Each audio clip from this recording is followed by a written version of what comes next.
If you'd like to learn more about Buddhist supernatural beings, check out our upcoming class on hungry ghosts at religionforbreakfast.eventbrite.com. According to Buddhist tradition, around 2,500 years ago in India, two young priests were debating the most direct path to union with Brahma, the Hindu creator god. Reaching an impasse, they decided to get a third opinion from the awakened one himself, the Buddha. After listening carefully to their arguments, the Buddha asked, "Well, has anyone back to the 7th generation of teachers seen Brahma with their own eyes?" "No, Master Gautama," they admitted. Since apparently no one had met Brahma face to face, the Buddha declared their goal laughable, vain, and empty. This story is recorded in the Tevijja Sutta, an early Buddhist text from around the 2nd century BCE, and it sounds kind of atheistic, right? As in the Buddha is rejecting the notion of a creator god with a capital G. There's a widespread assumption that Buddhism is fundamentally an atheistic religion, or maybe not a religion at all, but a way of life or a set of practices that you could do without any appeal to the supernatural. Even big-name atheists like Sam Harris have found a lot of value in Buddhist ideas and practices, even while at the same time rejecting its supernatural claims. So, can we call Buddhism atheistic? Well, no. For the most part. As we saw in the Tevijja Sutta, the Buddha rejected the notion of a supreme creator god and taught there was no ultimate beginning to the universe. But he did not reject the existence of gods in general and other supernatural beings. In these early centuries, the Buddhist pantheon included many Indian supernatural figures, and as it spread to other cultures and regions, the veneration of local deities and spirits was often integrated into Buddhism. But the importance or role of these supernatural beings can differ a lot depending on the form of Buddhism. The two major branches of Buddhism are Theravada and Mahayana. Theravada, meaning the teaching of the elders, is the oldest surviving Buddhist school and is primarily practiced in Southeast Asian countries such as Sri Lanka, Thailand, and Cambodia. It emphasizes the teachings of the Buddha found in the Pali Canon and generally maintains a more reserved approach to the role of deities and supernatural beings in the pursuit of enlightenment. Mahayana Buddhism, on the other hand, which means the Great Vehicle, emerged around the 1st century BCE and is widely practiced across East Asian countries like China, Japan, and Korea. Mahayana introduced new scriptures and concepts, including the idea of Bodhisattvas, compassionate beings who postpone their enlightenment to help all sentient beings. In Mahayana traditions, these bodhisattvas, along with various Buddhas and other divine beings, play a more active role in the spiritual lives of practitioners. Devotional practices directed toward these beings are an integral part of the path to enlightenment. People often venerate or pray to them for guidance and protection, which can make them appear more godlike in their attributes and functions.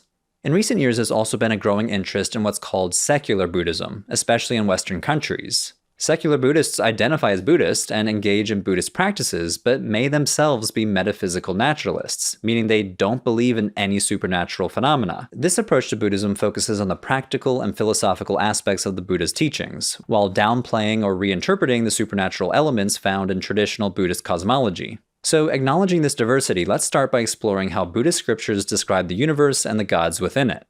According to Buddhist cosmology, the universe is populated by mortal gods called Devas, a Sanskrit and Pali word literally meaning radiant one or shining one. The word is distantly related to the English word divinity, as part of the Indo-European language family. But these devas are not all-knowing, they are not all-powerful, and they are not eternal.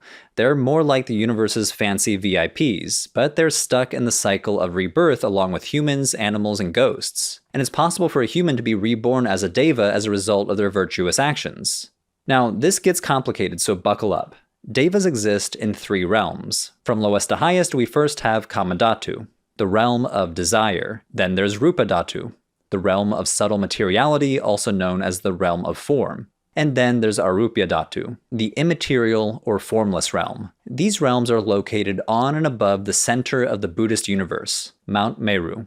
This is the vertical axis of the entire universe in Buddhist cosmology. Stretching out from the summit of Mount Meru and in the sky above it are layers of heavens, 31 realms stacked upon each other, 26 of which are Devalokas, realms of existence where devas live. Each layer has its own unique characteristics and is occupied by specific devas. At the bottom of this cosmic layer cake are the 6 heavens of the lowest realm, the desire realm. There's the heaven of the 4 heavenly kings, located on the upper slopes of Mount Meru. On its summit is the heaven of the 33 devas, Triyastrimsha, which is ruled by the Deva Chakra, also known as Indra. You might recognize him as a prominent Vedic god in the Rig Veda. There's also the heaven of the contented, or Tushta, where the future Buddha Maitreya is believed to live. And at the highest level of the realm of desire, you have the home to the malignant celestial king Mara. So yeah, there are a lot of Devas, and we've only covered the entry-level heavens. In the middle realm, Rupadhatu, or the form realm, you start running into the big leagues, the Brahma gods. These Devas have longer lifespans, bigger celestial bodies, and generally just more splendor. While the Devas of the lower heavens might live for a few hundred or thousand years, the Devas of the higher heavens live for tens or hundreds of thousands of years. In fact, years aren't even a useful unit of time when measuring the lifespan of these Devas. They live for kalpas, or eons. The gods of the lower heavens eat food and have sex, while the gods of the upper realms don't eat and procreate simply by embracing, holding hands, or smiling at each other. In fact, in one heaven, they procreate with a single glance. So, watch your eye contact if you ever get reborn there. Things could get awkward. And don't get me started with the Devas residing in the highest realm, the immaterial realm. Well, they don't even have bodies. Their existence is entirely mental. They've transcended the physical world entirely, living in such a refined state that it's impossible to even say where they exist. It's like trying to point to a thought or a dream. Where exactly is it? But even these Devas at the highest pinnacle of immaterial existence, whose lives appear to be infinite, they cannot escape one fundamental truth of Buddhism. Everything is impermanent. No matter how long they live, no matter how splendid their bodies are, they don't possess a permanent essence. They will eventually die and be reborn. According to various sutras, there are 5 warning signs when a Deva of the realm of desire is about to die. Their garland of flowers begins to fade, their clothes and palace become dusty, they begin to sweat, their body becomes opaque and loses its shine, and their throne becomes uncomfortable. Then, before they die, they witness their next rebirth. This alone is said to be absolutely excruciating. Imagine you're a Deva, you're living in absolute splendor, and now you're witnessing your next lifetime that will almost certainly be dramatically worse. It's quite literally all downhill from here, down the slopes of Mount Meru. Of course, unless they can hear the teachings of the Buddha and attain nirvana. This is why the Buddha himself is often described as a teacher of gods and men. So yes, Buddhism definitely acknowledges the existence of countless gods. The question isn't whether they exist. According to the scriptures, they do. The question is, can humans interact with these beings? And more importantly, can they assist us toward full liberation, which is, after all, the ultimate goal? This is where regional differences matter. From the Theravada perspective, the answer is not really. While gods do exist, they can't do much to save us. This is partly because the higher gods of the plane of formlessness are way beyond our reach, simply because these beings have no physical form or location. They're entirely composed of mind. Even the gods that occupy the 16 or so heavens of the form realm are also out of our league for the most part. Sure, the Buddha and a few of his most talented students are said to have contacted them, but for the rest of us mortals, not so much. But even if we could somehow contact these higher gods, they can't really help us toward awakening, since, as we've said, they're also trapped in the cycle of death and rebirth. In fact, the heavenly realms lack the proper conditions for awakening. Put simply, life is too comfy there. These gods are said to be compassionate, but they're prone to delusion. For example, they might end up thinking that they are the eternal creator. For example, consider a story found in the Kavada Sutta, a text from the Pali Canon. In this text, the Buddha tells a story about a monk who ascends into the heavens, stopping at different heavens along the way and asking the Devas living there to answer his question about the ultimate nature of reality. How and where did the elements fire, water, earth, and wind come to an end? First, he ascends to the realm of the 4 great kings, which, as we've seen, is a lower heavenly realm on the slopes of Mount Meru. And he asks the Devas living there, "Friends, where do these 4 great elements cease without remainder?" They say, "We also don't know, but there are the gods of the 33 who are higher and more sublime than we. They should know." So the monk continues to ascend through higher and higher heavens, the realm of the 33 gods, and then the Tushta gods, and in each realm the gods just don't know and keep giving him the runaround, sending him higher and higher up the heavenly chain, until finally the monk encounters Brahma himself. But Brahma tries to dodge the question 3 times, each time bragging that he is the great Brahma, the conqueror, the all-seeing, the all-powerful, the creator. And when the monk insists on an answer, Brahma then takes him aside. These gods of the retinue of Brahma believe there is nothing that the great Brahma does not know. That is why I did not say in their presence that I too don't know where the 4 great elements cease without remainder. So he doesn't know everything, and he didn't want to admit it to save face in front of the other Devas. The Buddha tells this story to illustrate the limitations of seeking answers from the Devas. Even when a gifted monk consults even the supposed creator himself, they're generally unable to offer much help since their wisdom and insight are always inferior to the Buddha. So humans have little use for these gods, especially when it comes to awakening. This fits right in with the Buddhist teachings, that the ultimate goal of awakening can only be achieved through insight, wisdom, ethics, and self-cultivation through meditation. The emphasis is on one's thoughts, words, and actions determining the course of rebirth. That leaves us with the lower devas of the realm of desire. These devas are closer to us humans, and they might be open to helping us if people share some of their good karma with them. Examples of these gods include the aforementioned Chakra, the king of the Triastrimsha heaven. Also Maitreya, who will someday be reborn as the next Buddha. And the also aforementioned 4 heavenly kings, the devas who preside over each of the 4 cardinal directions. Even though the Pali Canon does not endorse worshipping them, you can find shrines to these devas at Theravada temples, or just around town. For example, there are shrines to various devas around downtown Bangkok, where devotees make offerings, light incense, or pray, petitioning the deva for protection. In fact, Chakra is one of the most popular devas in Thailand. He's even on the flag of Bangkok and is the symbol of the Bangkok Metropolitan Administration, a symbol of service who embodies the role and figure of the mayor of Bangkok. These devas are also sometimes invoked in Theravada ritual chants called parita, the practice of chanting short verses from a sutra for protection. This is a particularly popular practice among Theravada Buddhists at all sorts of events, including weddings, funerals, or house blessings. One chant reads, "May there be for me all blessings. May all the devas guard me well. By the power of all the Buddhas, ever in safety may I be." So devas may be called upon for protection, but notice the chant does immediately pivot to the Buddhas. Of course, the way these gods are venerated varies quite a bit depending on where you are in the Theravada world. Local deities and spirits get more attention in some countries compared to others. So while devas can be called upon for a little extra help, enlightenment is still something you've got to work on for yourself. Though this question of whether these devas truly exist might tell us more about our own assumptions of what counts as atheism in the first place. The scholar Rupert Gethin points out that in a lot of Buddhist texts, devas lend themselves to a psychological interpretation in which they represent different mental states. For example, in one set of teachings called the Vana Samyutta within the Samyutta Nikaya, there's a series of stories about devas visiting monks living in the forest, urging them not to be lazy. The devas represent positive mental qualities to keep the monks motivated in their meditation practice. In other texts, like the Mara Samyutta, Mara shows up to tempt monks, nuns, and even the Buddha himself. Mara personifies the 5 hindrances of Buddhism: sensory desire, ill will, sloth, worry, and doubt. Dr. Gethin argues that this is not about demythologizing Buddhism. In fact, these texts encourage the psychological interpretation of devas. The text called the Sutta Nipata describes the armies of Mara in psychological terms. Sensual desire is called your first army, discontent your second, your third is called hunger and thirst, your fourth craving, your fifth is called tiredness and sleepiness, your sixth fear. The point is, within Buddhist texts, we often find figurative or psychologized interpretations of Buddhist cosmology. Descriptions of the god realms may be taken as literal descriptions of places and their literal inhabitants. Other texts will often say that all cosmology is really just the projection of human minds. So, many Buddhists throughout history have considered gods to be literal beings. Others, most likely the philosophical types, interpreted the existence of the gods and heavens in more figurative or psychological terms. And both can exist within the same tradition. The impulse to determine whether Buddhists either did or did not believe in devas reveals a framework rooted in debates within Christian Europe, where distinctions between atheism and theism are clear-cut categories. But such binary distinctions might not readily apply to Buddhism. As we turn to Mahayana Buddhism, this binary is further blurred, with Mahayana's emphasis on Bodhisattvas, compassionate beings who've reached a high level of enlightenment but postponed their final liberation to help all sentient beings.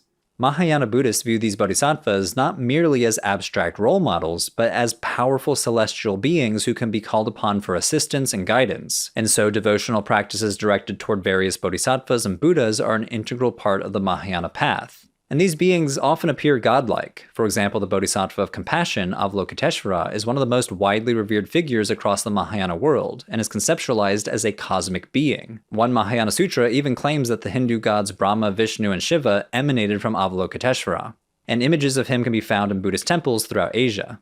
Other prominent bodhisattvas include Manjushri, who is associated with wisdom, and Kshitigarbha, who is believed to assist beings in the hell realms. Amitabha Buddha is another central figure, especially in Pure Land Buddhism. Amitabha Buddha resides in Sukhavati, one of several heavenly realms called a Pure Land. a place believed to exist outside of samsara where you can be reborn to pursue the Bodhisattva path and achieve nirvana more easily.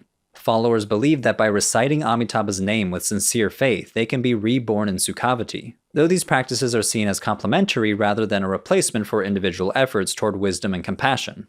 In Mahayana Buddhism, the idea of skillful means, or upaya, is important for understanding the Buddha's teachings about Devas. The idea is that the Buddha tailored his teachings to fit the audience he was speaking to, which, for the cultural context of ancient India, involved Devas. So teachings and rituals regarding these beings are seen as practical methods to help people overcome their attachments and illusions. It's also important to consider Tibetan Buddhism. While technically part of the Mahayana branch, Tibetan Buddhism has developed its own unique cosmology and practices. In addition to the usual Mahayana caste of bodhisattvas and Buddhas, Tibetan Buddhism includes various beings such as wrathful deities and personal meditation deities called yidams. These fierce-looking beings are seen as powerful forces that can be harnessed for spiritual transformation. Devotion to particular teachers called lamas is also a key feature of Tibetan Buddhism. Lamas are often considered to be emanations of specific Buddhas or bodhisattvas. Tibetan cosmology also involves the tulku system. In this system, certain lamas are recognized as rebirths of previous masters. For example, the Dalai Lamas are believed to be emanations of Avalokiteshvara. While individual awakening is still the ultimate goal, Tibetan Buddhists actively engage with a rich pantheon of enlightened beings and spiritual powers as part of their path. So, if Buddhist cosmology is packed with gods, Buddhas, cosmic bodhisattvas, and other supernatural beings, then why is Buddhism so often seen as atheistic? This goes back to the second half of the 19th century and the colonial encounter between Europe and Asia. Back then, European and American scholars and enthusiasts reimagined the Buddha as a great reformer, whose religion required no dogma, no faith, no divinely inspired scriptures, no ritual, no worship of images, no God. But here's the thing, many of these scholars were working from a very limited selection of Buddhist texts, and with little to no direct experience with living Buddhist communities. They created a version of Buddhism that they deemed to be pure or original, while dismissing the local Buddhist traditions of 19th century Asia as inauthentic or corrupted. For example, the English anthropologist Thomas Huxley lamented that the original purity of the Buddhist teachings was sullied by an admixture of foreign superstitions. Another English scholar, Thomas Rhys Davids, wrote the Buddha has not escaped the fate that has befallen the founders of other religions, and is now under the mass of miraculous tales which have been handed down regarding him. By dismissing these local devotional practices and traditions, scholars like Huxley and Davids perceived Buddhism as a system which knows no God in the Western sense, to quote Huxley. In their eyes, this made Buddhism uniquely compatible with science, since both postulated that the universe is governed by natural laws. They positioned Buddhism as the opposite of what they found problematic about Christianity, a religion that requires divine intervention into history. Ironically, this new version of Buddhism, largely a product of European colonialism and European intellectual trends, was then exported back to Asia and adopted by several Asian Buddhist reformers. These reformers saw this reinterpretation of Buddhism as a way to defend and revive their religion in the face of the challenges posed by colonialism and Christian missionaries. They used the branding of Buddhism and science to push back against negative stereotypes that were being spread by Christian missionaries, stereotypes that Buddhism is primitive, superstitious, or idolatrous. By framing Buddhism as a rational, empirical, and scientifically minded tradition, these Asian reformers aimed to restore Buddhism's prestige and relevance in a world that was rapidly modernizing. This whole process of reinterpreting and reforming Buddhism is known as Buddhist Modernism, and it had a huge impact on how Buddhism developed in the 20th century. It led to a new emphasis on meditation, made Buddhist practice more accessible to the laity, and the emergence of new forms of Buddhism that were adapted to Western audiences. One of the biggest names in this movement was Anagarika Dharmapala, a Sinhalese Buddhist reformist and member of the Theosophical Society. He promoted the Buddha as a scientist and Buddhism as a religion compatible with modern science, in contrast with the perception of Jesus as a miracle-working healer and Christianity as an unscientific or speculative religion. He also promoted Buddhist meditation as a science of the mind, as opposed to the so-called empty rituals of other religions. He declared, "The message of the Buddha that I have to bring to you is free from theology, priestcraft, rituals, ceremonies, dogmas, heavens, hells, and other theological shibboleths." His reforms focused on a few key elements: rejecting the authority of clergy, embracing individualism, adopting a rational and pragmatic approach to Buddhist teachings, throwing out the supernatural or magical aspects of Buddhism, and insisting that Buddhism is a philosophy rather than a religion. Now, scholars have noticed that Dharmapala's reform project made Buddhism sound a lot like Protestant Christianity infused with European Enlightenment values, promoting rationalism, individualism, anti-ritualism, anti-clericalism with an emphasis on doctrine and scripture. In fact, this version of Buddhism is often called Protestant Buddhism. Throughout the 20th century, Buddhism became increasingly visible to American audiences, and a secular form of Buddhism started to emerge from the roots of Buddhist Modernism. The Buddhist teacher and host of the Secular Buddhism podcast, Noah Rashida, defines secular Buddhism as a non-dogmatic way of understanding and practicing Buddhism. Secular Buddhism emphasizes a naturalistic interpretation of the Buddha's teachings, discarding or reinterpreting supernatural concepts like Devas. The self-identified secular Buddhist, Stephen Batchelor, conceptualized this as Buddhism 2.0. And he's published extensively on the topic, with titles like The Faith to Doubt, Buddhism Without Beliefs. Batchelor and other secular Buddhists argue that concepts like the law of karma, rebirth, and liberation from the cycle of samsara are not only irrelevant for modern practitioners, but that such beliefs actually undermine the true teachings of the Buddha. The atheist author Sam Harris argued something similar. Now, he doesn't identify as a secular Buddhist, but he embraces and has studied Buddhist-style meditation. He invites his readers to consider a famous saying from the Chan Buddhist monk Linji: "If you meet the Buddha on the road, kill him." Sounds extreme, but the statement is often interpreted to mean that we need to let go of attachments and external authorities if they prohibit us from attaining awakening, even if that attachment is to a respected teacher or doctrine. Clinging to these things can actually hold us back. For secular Buddhists, killing the Buddha means dispensing with many elements of religious Buddhism. Harris writes, "In considering what Buddhism can offer the world in the 21st century, I propose that we take Lin Chi's admonishment rather seriously. As students of the Buddha, we should dispense with Buddhism." The author and journalist Robert Wright similarly popularized a westernized secular Buddhism in his book Why Buddhism is True, which synthesizes Buddhism with evolutionary psychology, claiming that Buddhist practices and teachings provide a practical way to alleviate the suffering rooted in our biology, psychology, and society at large. Secular Buddhists accept and even encourage practices like meditation, because these are seen as offering something meaningful and even therapeutic without the need for religious belief or teachings. And scholars over the years have studied this emphasis on meditation in westernized forms of Buddhism. A 2-year study conducted by a team led by the scholar Sarah Rahmani explored whether mindfulness meditation acts as a sort of secular religion for its practitioners, and they found that it often serves as a gateway to secular Buddhism. The study found that mindfulness practitioners often move toward 3 positions: atheistic Buddhism, agnostic Buddhism, or a more spiritual but not religious outlook. In their study, atheistic Buddhism refers to individuals who engage with Buddhist teachings in a naturalistic and pragmatic way, while rejecting supernatural elements like karma and rebirth. Agnostic Buddhism describes those who also follow Buddhist practices but remain uncertain or ambivalent about metaphysical beliefs. They also use mindfulness to navigate existential concerns like death. Those with a spiritual but not religious outlook often have negative views of traditional religion, but they report having transformative experiences during something like a meditation retreat, which lead them to believe in a higher realm or spiritual power, though they generally keep these beliefs private to maintain a secular appearance. Many participants in the study distanced themselves from traditional religion, but acknowledged how mindfulness helped them reconsider its value, often describing their practice as scientific spirituality. But even though many, if not most, secular Buddhists reject literal interpretations of supernatural concepts like devas or karma, they still often interpret them in figurative or psychological terms, like karma being the habituation to certain kinds of brain states. So, for example, actions motivated by hatred lead one to live in a hateful mind, and actions motivated by compassion lead one to live in a compassionate mind. And this is not new within Buddhism.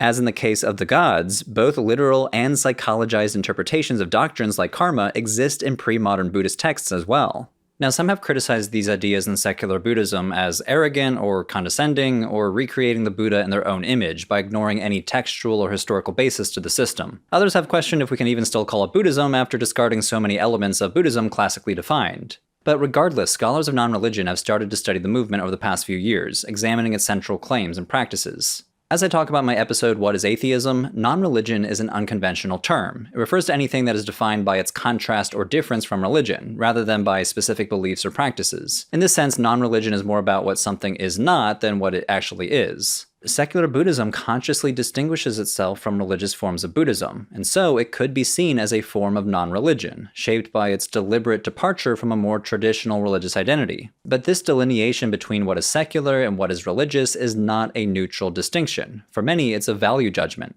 The distinction posits that secular Buddhism is a branch of Buddhism that is universal, individualistic, and not necessarily tied to any cultural context, though this is not really the case. What's actually happening is they've traded one cultural context for another, a mostly secular, mostly white, and mostly Western context that prioritizes a scientific spirituality. a scientific spirituality that can promote mental and physical health, as well as self-acceptance, self-knowledge, and self-development. So while Buddhism is often perceived as atheistic or non-theistic, this is clearly not the case for the vast majority of Buddhists throughout the vast majority of Buddhist history. If we're running with certain understandings of atheism. Atheism takes several forms. Some atheists are metaphysical naturalists, rejecting all supernatural phenomena, while others lack belief in God or gods, but still might hold to some sort of supernatural belief. In any case, canonical Buddhist texts and the lived experiences of Buddhists across the world demonstrate that Buddhism has a rich and complex cosmology populated by tons of gods and other supernatural beings, though Buddhism does sometimes blur any strict binary we might try to impose between theism and atheism. The common perception of Buddhism as atheistic is largely a product of the 19th and 20th century encounter between Buddhism and Western modernity. The development of Buddhist Modernism, and later secular Buddhism, sought to present Buddhism as a rational, scientific, and philosophically sophisticated tradition, compatible with the values and intellectual currents of the modern West. This modernist interpretation of Buddhism downplayed elements such as belief in the supernatural and devotional rituals, while emphasizing meditation and empirical investigation. These ideas have profoundly affected the popular understanding and practice of Buddhism today. However, it's crucial to recognize that these modernist and secularized forms of Buddhism represent just one facet of a much larger tradition. Buddhism is not a monolithic entity, but an array of beliefs, practices, and cultural expressions, most of which include some form of supernatural entities.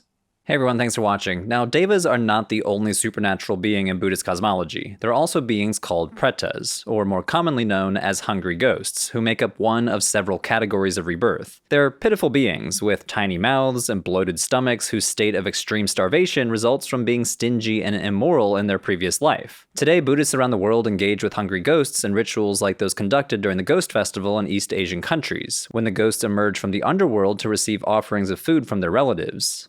If you'd like to learn more about pretas, we're offering an upcoming class called Who Are the Hungry Ghosts? It'll be taught by the scholar of Buddhism, Dr. Adina McNichol, who recently published an amazing book on pretas called Of Ancestors and Ghosts, How Preta Narratives Constructed Buddhist Cosmology and Shaped Buddhist Ethics. The class will be on November 4th at 1:30 p.m. U.S. East Coast time. Registration costs whatever you want, starting at $1. I'll also be recording the class and sending the recording out to everyone who registers. To sign up, head on over to religionforbreakfast.eventbrite.com.